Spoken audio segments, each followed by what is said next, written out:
اللہ نے جو عمومی انداز کی بات ہے اس میں مرد کو عورت کے مقابلے میں فزیکلی مینٹلی صلاحیت دی ہے. اسی طرح شادی شدہ زندگی میں بھی شوہر کو گھر کا قوام بنایا گیا ہے اور عورت کو اس کا مددگار بنایا گیا ہے. رسول اللہ صلی اللہ علیہ وسلم نے فرمایا کسی انسان کے لیے دوسرے انسان کو سجدہ کرنا درست نہیں. اگر کسی انسان کے لیے دوسرے انسان کو سجدہ کرنا درست ہوتا تو میں عورت کو حکم دیتا کہ وہ اپنے شوہر کو سجدہ کرے، اس کا حق اس پر بڑا ہونے کی وجہ سے. تو جب ایک عورت اس بات کو قبول کر لیتی، ایکسپٹ کر لیتی کہ ایسا ہے، دس از اے فیکٹ، اور پھر قرآن نے جو ایک اور وجہ بتائی وَبِمَا أَنفَقُوا مِنْ أَمْوَالِهِمْ کہ وہ اپنے مالوں میں سے خرچ کرتے ہیں. تو مال کمانا ایک مشکل کام ہے، محنت طلب کام ہے، جس کے لیے آپ دیکھیں کہ بعض اوقات سخت سردی میں کام کر رہے ہوتے ہیں. بعض مرد مزدوری، یعنی ہر مرد کسی A1 کلاس آفس میں کام نہیں کر رہا ہوتا، وہ تو چند لوگوں کے حصے میں آتا ہے کہ انہیں ورکنگ انوائرنمنٹ بہت کمفرٹیبل ملے، ورنہ بہت سے کام سخت تھکا دینے والے ہوتے ہیں. بہت سے لوگوں کو یہ بات پسند نہیں آتی، لیکن یہ ایک حقیقت ہے، اور جو چیز حقیقت ہے اس کو تسلیم کر لینے میں ہی انسان کی بھلائی ہے. حقیقت کیا ہے کہ اللہ نے عورت کے مقابلے میں مرد کو فزیکلی بھی زیادہ مضبوط بنایا ہے، مینٹلی بھی زیادہ مضبوط بنایا ہے. ایکسیپشنل کیسز ہو سکتے ہیں، یعنی کوئی مرد بیمار ہے، کمزور ہے، اور عورت جو ہے اس کے مقابلے میں زیادہ صحت مند، طاقتور ہے، لیکن پھر بھی اب اگر ایک شخص گھر سے نکلتا ہے اور سارا دن تھکا دینے والا کام کر کے گھر لوٹتا ہے، اور گھر میں نہ اس کی کوئی عزت ہے، نہ اس کو وقت پہ کھانا ملتا ہے، نہ اس کو کوئی سپورٹ ملتی ہے، نہ اس کی کوئی قدر کرنے والا ہے، نہ اس کو کوئی پوچھنے والا ہے، تو آپ دیکھیے کہ ایسا شخص جو ہے کتنا مسکین ہے پھر. اور ایسی عورت جو مرد سے اپنے حقوق تو سارے وصول کر لے اور اس کو کچھ دینے کو تیار نہ ہو، تو پھر اللہ کی نگاہ میں پسندیدہ نہیں ہے.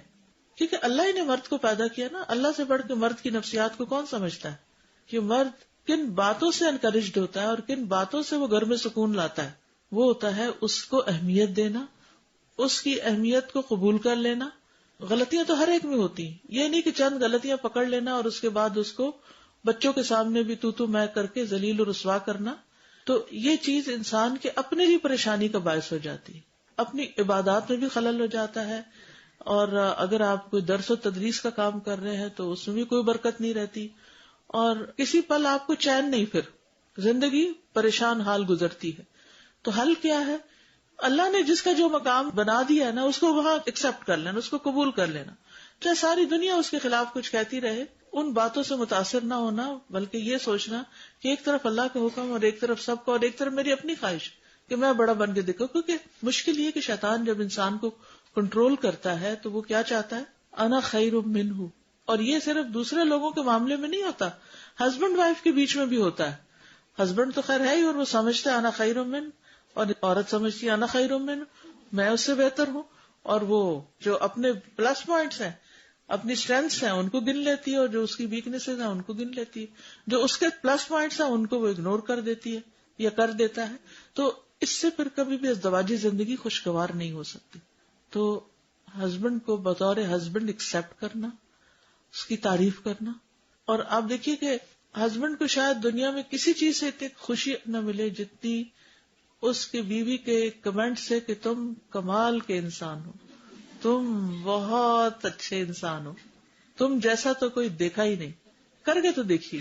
کیونکہ ہم کیا کرتے ہیں، اپنے باپ کو تو با کمال بتاتے ہیں، اور اس کا مقابلہ ایک ینگ انسان سے کرتے ہیں جو ابھی وہاں تک نہیں پہنچا. بچپن میں تو سن تمیز ابھی ہے ہی نہیں، پتہ ہی نہیں باپ پیار کرتا ہے وہ کیا ہے کیا نہیں، ہم تو اچھا ہی سمجھتے ہیں اس کو. بڑے ہو کر بھی تھوڑے عرصے کے بعد جب پڑھائیاں ہو گئی، شادی ہو گئی، تو باپ کا ایک اچھا ہی روپ سامنے دیکھا، تو پھر شوہر کو اس سے کمپیئر کرنے لگتے ہیں، پھر کبھی بھائیوں سے کمپیئر کرنے لگتے ہیں، کبھی اس کے بھائیوں سے اس کو کمپیئر کرنے لگتے ہیں. اگر اس کی کسی بھی خوبی پر آپ اس کی تعریف کر سکیں تو آپ دیکھیں گے کہ اس سے زیادہ خوشی آپ کو کوئی چیز نہیں دے سکتی.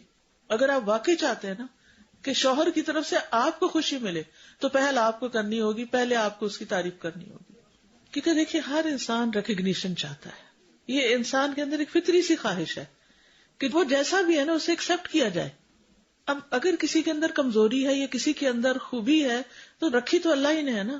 ہم کسی کی خوبی کو ایکسپٹ نہیں کرنا چاہتے اور کسی کی کمزوری کو قبول نہیں کرنا چاہتے، تو پھر مشکل اپنے لیے کھڑی کر لیتے ہیں. یعنی یہ کہنے سے ہمارا کچھ جائے گا نہیں سوائے ایگو کو مارنے کے، اور کچھ نہیں جائے گا، لیکن یہ ہے کہ اس سے ریٹرن آپ کو اچھا ملے گا. برے سے برے انسان میں بھی کوئی نہ کوئی خوبی ہوتی ہے، وہ خوبی تلاش کریں. ہم وہاں ہینڈز اپ کر دیتے کہ ہم نہیں تلاش کر سکتے. اگر سمجھے کہ ہے ہی نہیں اس میں تو پھر ہماری نگاہوں کا قصور ہے. یہ ہو ہی نہیں سکتا. اللہ نے کسی چیز کو پیور ایول نہیں بنایا.